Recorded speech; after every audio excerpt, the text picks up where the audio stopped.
കരുണയുടെ നിറവും ആർദ്രവാനും നമ്മെ അതിവാത്സല്യത്താൽ സ്നേഹിക്കുന്നവനുമായ സ്വർഗസ്ഥ പിതാവാം ദൈവത്തിൻ്റെ അത്യുന്നതമായ നാമം ഇന്നും എന്നും എന്നേക്കും മഹത്വപ്പെടുമാറാകട്ടെ, വാഴ്ത്തപ്പെടുമാറാകട്ടെ. ദൈവത്തിൻ്റെ കൃപയാലും കരുണയാലും ഒരു സുദിനം കൂടെ നമ്മുടെ മുമ്പിൽ ദൈവം തന്നു. ദൈവത്തോടു കൂടെ തുടങ്ങുകയും ദൈവത്തോടു കൂടെ അത് അവസാനിപ്പിക്കുകയും ചെയ്യുവാനും എല്ലാറ്റിലും ദൈവത്തെ മഹത്വപ്പെടുത്തുവാനും സംഗതി വരേണ്ടതിനുമായി ദൈവകൃപ നമ്മോടുകൂടെ ഇരിക്കട്ടെ. ദൈവത്തിൻ്റെ പരിശുദ്ധാത്മാവ് നമ്മളെ അപ്രകാരം വഴി നടത്തട്ടെ. ആവശ്യങ്ങളിൽ കൂട്ടായ്മ കാണിക്കുന്ന ദൈവം, അനാവശ്യങ്ങളെ അനുവദിക്കാത്ത ദൈവം, നമ്മുടെ ആവശ്യങ്ങൾ എന്താണോ അതറിയുന്നതായ ഒരു നല്ല ദൈവം. യാചിക്കുന്നതിന് മുമ്പേ നമ്മുടെ ആവശ്യങ്ങൾ അറിയാം, എങ്കിലും നമ്മുടെ യാചനകളെ ആഗ്രഹിക്കുന്ന ദൈവം നമ്മുടെ തന്നെ ഉറപ്പും കൂടിയാണത്. അതാണ് ഫിലിപ്പി ലേഖനത്തിൽ പറയും, ഒന്നിനെക്കുറിച്ചും വിചാരപ്പെടരുത്, നിങ്ങളുടെ ആവശ്യങ്ങൾ സ്തോത്രത്തോടുകൂടി ദൈവത്തെ അറിയിക്കത്രേ വേണ്ടത് എന്ന്. പല കാര്യങ്ങളിൽ നിന്നും അസ്വസ്ഥരാകുമ്പോൾ അതെല്ലാം സ്തോത്രത്തോടെ, വിത്ത് പ്രൈസ്, സ്തോത്രത്തോടെ ദൈവത്തെ അറിയിക്കുമ്പോൾ അവിടെ പറയുകയാണ്, സകല ബുദ്ധിയും കവിയുന്ന ദൈവസമാധാനം നിങ്ങളുടെ ചിന്തകളെയും നിലവിടെയും ക്രിസ്തു യേശുവിൽ കാക്കും. All understandings. ലോകപ്രകാരം നോക്കിയാൽ, ബുദ്ധിപരമായി നോക്കിയാൽ ഒരു സമാധാനമോ അതിനൊരു ആശ്വാസമോ കിട്ടാൻ വകയില്ലാത്ത കാര്യങ്ങളിൽ പോലും ആ പ്രശ്നങ്ങൾ നമ്മൾ ദൈവസന്നിധി സമർപ്പിച്ച് കഴിയുമ്പോൾ ദൈവത്തിൻ്റെ അപരിമേയമായ ആ സമാധാനവും അനുഗ്രഹവും നമ്മുടെ മേൽ ദൈവം പകരും. നമുക്കതിന് ഉത്തരം കിട്ടിയതുപോലെ തന്നെ ആ ഒരു ഫീൽ, ആ ഒരു അനുഭവത്തിലേക്ക്, ആ ഒരു ഉറപ്പിലേക്ക് നമ്മൾ എത്തിപ്പെടുകയും ചെയ്യും. അത് നമ്മുടെ ജീവിത അനുഭവങ്ങളായിട്ടത് അനേകർക്ക് വെളിപ്പെട്ടിട്ടുണ്ടായിരിക്കാം. ഇല്ലെങ്കിൽ ദൈവത്തിൽ ആശ്രയിക്കുമ്പോൾ അപ്രകാരം തന്നെ ഇത് സംഭവിക്കുക തന്നെ ചെയ്യും. ഇന്നത്തെ സങ്കീർത്തനം 127 സങ്കീർത്തനമാണ്. ആരോഹണ ഗീതം തന്നെയാണിതും. അതിന് ഒരു ശീർഷകമുണ്ട്, ശലോമോൻ്റെ സങ്കീർത്തനം എന്നാണത് പറയുന്നത്. ഈ ശലോമോൻ എന്ന് പേരിൻ്റെ അർത്ഥം സമാധാന പ്രിയൻ എന്നാണ്. എന്നാൽ യഥാർത്ഥത്തിൽ ശലോമോന് മറ്റൊരു പേരുണ്ട്, അനേകർക്കത് അറിയില്ല. എന്നാൽ അവിടെ എഴുതിയിട്ടുണ്ട്, നാഥാൻ പ്രവാചകൻ ഓർപ്പുണ്ട്, യെദീദ്യാവ് എന്നാണ് അവനെ വിളിച്ചിരുന്നത്. യെദീദ്യാവ് എന്ന് അവനെ വിളിച്ചിരുന്നു എന്ന് പറയുന്നത്. എന്നാൽ യഹോവയ്ക്ക് പ്രിയൻ എന്നാണ് പറയുന്നത്. ഇവിടെ ശലോമോൻ തൻ്റെ ജീവിതാനുഭവങ്ങളിൽ കൂടെ പറയുന്നതായിരിക്കാം, യഹോവ വീട് പണിയാതിരുന്നാൽ പണിയുന്നവർ വൃഥാ അധ്വാനിക്കുന്നു, യഹോവ പട്ടണം കാക്കാതിരുന്നാൽ കാവൽക്കാർ വൃഥാ ജാഗരിക്കുന്നു. നിങ്ങൾ അധികാലത്ത് എഴുന്നേൽക്കുന്നതും നന്നാ താമസിച്ചു കിടക്കുവാൻ പോകുന്നതും കഠിന പ്രയത്നം ചെയ്ത് ഉപജീവിക്കുന്നതും വ്യർത്ഥമത്രേ. തൻ്റെ പ്രിയനോ അവനത് ഉറക്കത്തിൽ കൊടുക്കുന്നു. ഡിമാൻഡ്സ് ഓഫ് ഡ്യൂട്ടീസ്, അല്ലെങ്കിൽ നമ്മുടെ ഉത്തരവാദിത്തങ്ങൾ ചെയ്യരുത് എന്നല്ല ഇതിൻ്റെ അർത്ഥമായിട്ട് കാണുന്നത്.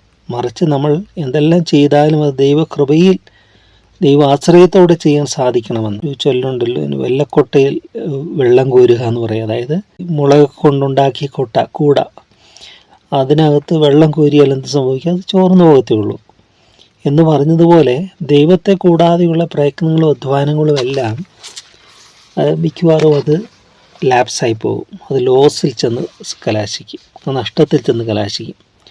അതിൽ നിന്ന് ചിലപ്പോൾ സമ്പത്ത് കിട്ടിയാലും അതിനോടുകൂടെ സമാധാനം കിട്ടണമെന്നില്ല. പറയട്ടെ, എല്ലാത്തിനും ഒരു പെർഫെക്ഷൻ എന്ന് പറയുന്നതാണ്. ഇപ്പോൾ ഒരു വീട് നിറയെ യാഗഭോജനമുണ്ട്, പക്ഷെ സമാധാനമില്ലെങ്കിലോ? യാഗഭോജനമുണ്ട്, വലിയ യാഗ പശുക്കൾ എല്ലാവർക്കും ഭയങ്കര ഡൈനിങ്, ഭയങ്കര ഫുഡാണ്, പക്ഷെ സമാധാനമില്ല. അപ്പോഴാണ് ശലോമോൻ തന്നെ അവിടെ പറയുന്നത്, അവിടെ ഒരു കഷ്ണം ഉണങ്ങിയ അപ്പം നല്ലതെന്ന്, സമാധാനത്തോടുകൂടി ഒരു കഷ്ണം ഉണങ്ങിയ അപ്പം നല്ലതെന്ന്. അപ്പോൾ സമാധാനമാണ് ഏറ്റവും അനുഗ്രഹം. അപ്പോൾ ഇവിടെ ഈ സമ്പത്ത് ഉണ്ടാക്കാനൊക്കെ ആഗ്രഹിക്കുന്നവരൊക്കെ അവർക്ക് നഷ്ടപ്പെടുന്നു, സമാധാനം നഷ്ടപ്പെടുന്നു. സമ്പത്തൊക്കെ കിട്ടി, എല്ലാമൊക്കെ കിട്ടുന്നു, പക്ഷെ പലതും അവർക്ക് ജീവിതത്തിൽ നഷ്ടപ്പെടുന്നതായിട്ട് കാണാം. ഇപ്പോൾ ഇവിടെ പറഞ്ഞു, യഹോവ വീട് പണിയാതിരുന്നാൽ പണിയുന്നവർ വൃഥാ അധ്വാനിക്കുന്നു, യഹോവ പട്ടണം കാക്കാതിരുന്നാൽ കാവൽക്കാരൻ വൃഥാ ജാഗരിക്കുന്നു. അപ്പോൾ ഓരോ അധ്വാനത്തിൻ്റെയും പിന്നിൽ ദൈവാശ്രയത്തോടെ അത് ചെയ്യണമെന്നാണ് പറയുന്നത്. ദൈവാശ്രയത്തോടെ അത് ചെയ്യുമ്പോൾ അവിടെ അനുഗ്രഹം നമുക്ക് കിട്ടുകയാണ്. പട്ടണം കാക്കാതിരുന്നാൽ എന്ത് സംഭവിക്കും? ദൈവത്തിൻ്റെ സംരക്ഷണം ഇല്ലെങ്കിൽ എന്ത് സംഭവിക്കും? കാവൽക്കാർ വൃഥാ ജാഗരിക്കുകയാണ്. ഒരു കരിയില പോലും ഒരു മോഷ്ടാവിന് ഓടിക്കാൻ പോകുന്നതാണ്, കരിയില ശബ്ദം പോലും. എന്നാൽ ഒരു വെടിയൊച്ചയ്ക്കോ അല്ലെങ്കിൽ അങ്ങനെയുള്ളതിനോ അതിനു പോലും പതറാത്ത മോഷ്ടാക്കളും ഉണ്ടായിരിക്കാം. എന്തിനും ഏതിലും ദൈവത്തിൻ്റെ ഒരു അനുഗ്രഹം നമുക്കുണ്ടായിരിക്കണമെന്നാണ് ഇതിൻ്റെ സത്യം നമ്മൾ വിളിച്ചു പറയുന്നത്. യഹോവ വീട് പണിയാതിരുന്നാൽ പണിയെ വൃഥാ അധ്വാനിക്കുന്നു, യഹോവ പട്ടണം കാക്കാതിരുന്നാൽ കാവൽക്കാർ വൃഥാ ജാഗരിക്കുന്നു. അതൊരു if the Lord does not protect the city it is useless എന്നാണ് പറയുന്നത്. If the Lord does not build the houses the work of the builders is useless. Useless, പ്രയോജനരഹിതമാണെന്നാണ് പറയുന്നത്. എല്ലാം സ്വരുക്കൂട്ടി വെച്ചിട്ട് ഇങ്ങനെ പറയാറുണ്ട് സാധാരണ, എല്ലാ മരവും കല്ലും മണ്ണും എല്ലാം സ്വരുക്കൂട്ടി വെച്ചിട്ട് വീട് പണിയാൻ ശ്രമിക്കുന്നവരുണ്ട്, എന്നാൽ സാധിക്കാത്തവരുണ്ട്. എന്നാൽ ഒരു പണം പോലും കരത്തിലില്ലാതെ അത് പണിയാൻ തുടങ്ങുന്നവർ മനോഹരമായി പൂർത്തീകരിക്കുന്നതായിട്ടും പറയുന്നു. രണ്ട് കാര്യങ്ങൾ പറയുന്നു സമൂഹത്തിൽ സാധാരണ പറയാറുള്ളതാണ്. അതെങ്ങനെ സാധിക്കുന്നു എന്ന് പറഞ്ഞാൽ ഗ്രേസ് ഓഫ് ഗോഡ് എന്ന് വേണമെങ്കിൽ ദൈവത്തിൻ്റെ കൃപ, ദൈവത്തിൻ്റെ ഇതെന്ന് പറയാൻ സാധിക്കും. മനുഷ്യരുടെ പ്രയത്നത്തിന് ദൈവത്തിൻ്റെ കൃപ. നീ സമ്പത്തുണ്ടാക്കുമ്പോൾ നീ അത് നിൻ്റെ കൈ ഉണ്ടാക്കിയെന്ന് പറയരുതെന്ന് ആവർത്തന പുസ്തകത്തിൽ പറയും. യഹോവയല്ലോ നിനക്ക് സമ്പത്ത് ഉണ്ടാക്കാൻ ശക്തി തരുന്നതെന്ന് അവിടെ പറയണം. ഇപ്പം നമ്മുടെ ബലവും ആരോഗ്യവും എല്ലാം ദൈവത്തിൻ്റെ ദാനമാണെന്നാണ്. അത് നമ്മൾ തിരിച്ചറിഞ്ഞ് ദൈവത്തെ മഹത്വപ്പെടുത്താനായിട്ട് സാധിക്കണം.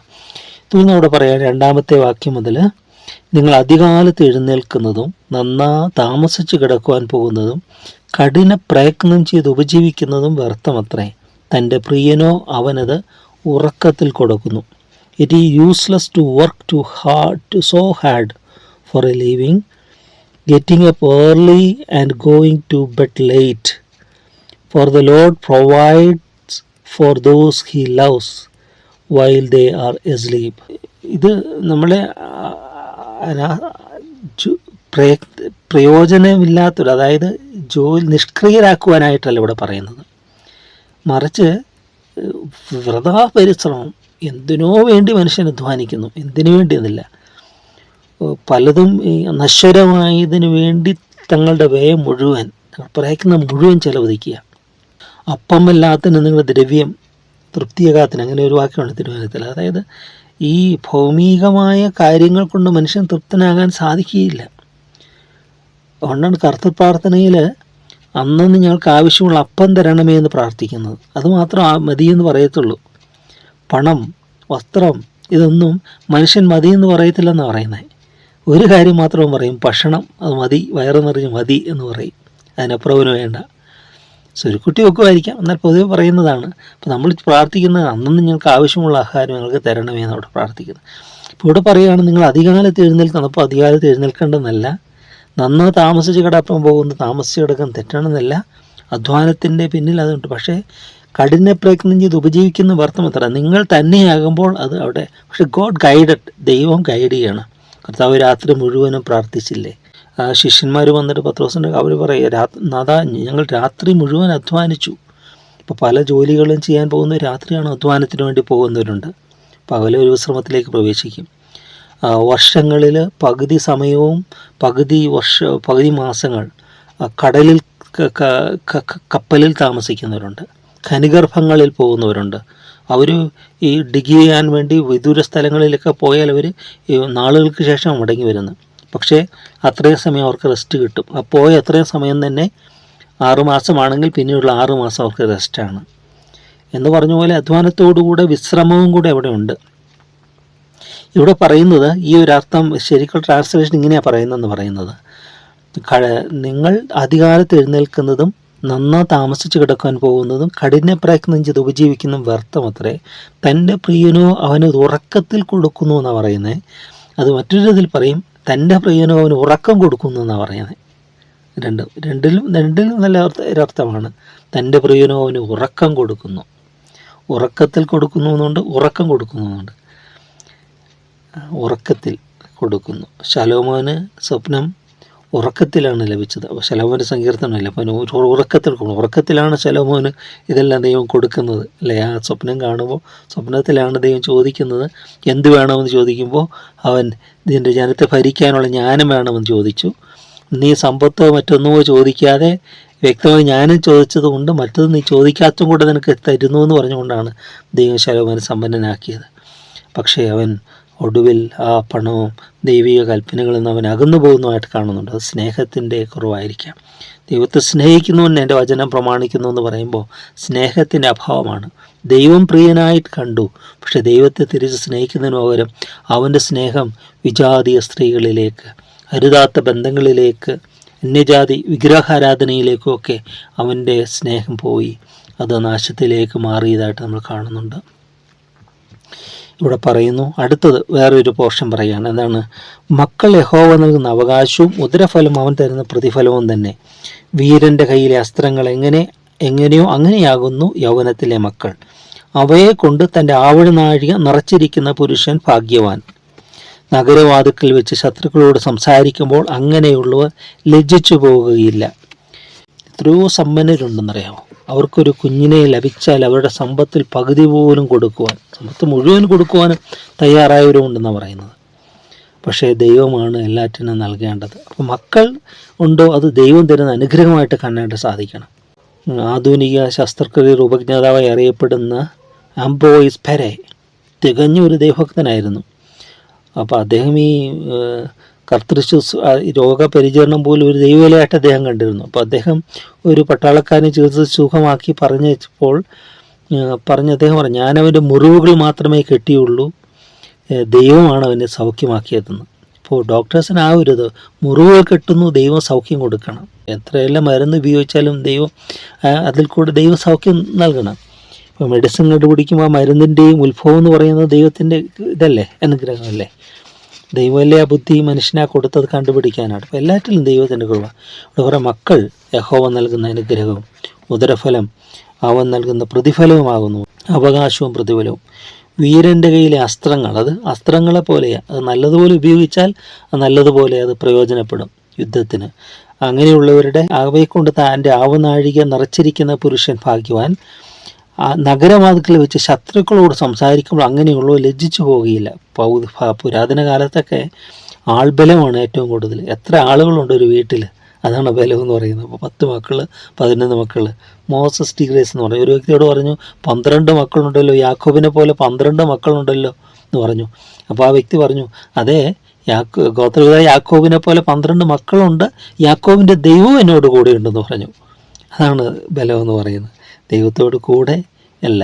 പക്ഷെ ഇന്നൊക്കെ അതിൻ്റെയൊക്കെ റേഷ്യോ ഒക്കെ എല്ലാം മാറിപ്പോയി. ശത്രു എല്ലാം ഒന്ന് മാറ്റിക്കളയാം. പക്ഷേ ദൈവകൃപയിൽ ആശ്രയിച്ചുകൊണ്ട് നമുക്ക് മുമ്പോട്ട് പോകാം. ദൈവ ഇഷ്ടത്തിന് നമ്മളെ തന്നെ സമർപ്പിക്കാം. ഇപ്പോൾ ദൈവം ഗൈഡ് ചെയ്യും.